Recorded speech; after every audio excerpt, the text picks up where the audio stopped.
Vendredi 21 juillet, le cycliste italien Jacopo Venzo a succombé à ses blessures après avoir chuté lors de la première étape du Junioren-Rundfahrt. Il avait 17 ans.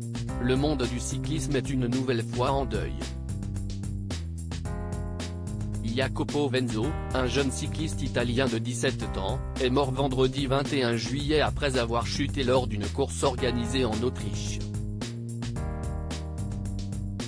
Le cycliste italien de 17 ans Jacopo Venzo est décédé des suites d'une chute dans l'étape 1 du 48 degrés Junioren-Rundfahrt, Autriche.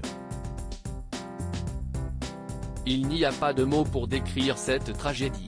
Nos pensées vont à sa famille, ses amis, son équipe, les organisateurs de courses et toute la communauté cycliste, a écrit l'Union européenne de cyclisme, UEC, sur Twitter. Le coureur de la formation Campana Imbalaghi Gio et Tex Trentino a succombé à ses graves blessures dans la nuit de vendredi à samedi, selon l'agence de presse autrichienne, APA.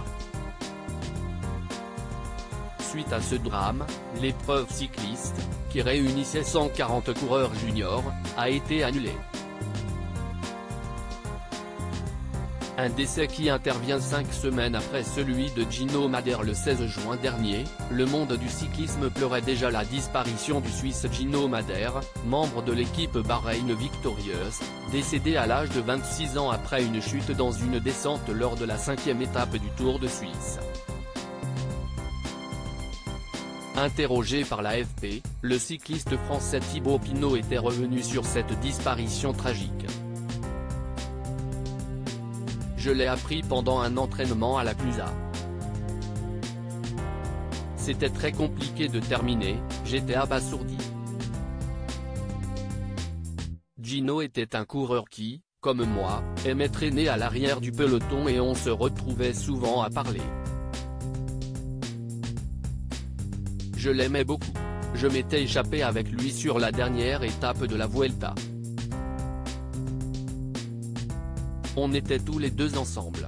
C'est dramatique, a-t-il expliqué. Depuis l'accident, j'y pense presque à chaque descente à l'entraînement. Pourtant je n'étais même pas sur le Tour de Suisse. Pour ceux qui y étaient, ça doit être encore plus difficile. Je suis un coureur qui prend un peu moins de risques que les autres parce que j'ai vraiment conscience du danger. On dit souvent qu'il faut débrancher le cerveau dans le vélo. J'ai vraiment du mal avec cette idée. On pratique un sport dangereux, a-t-il ajouté.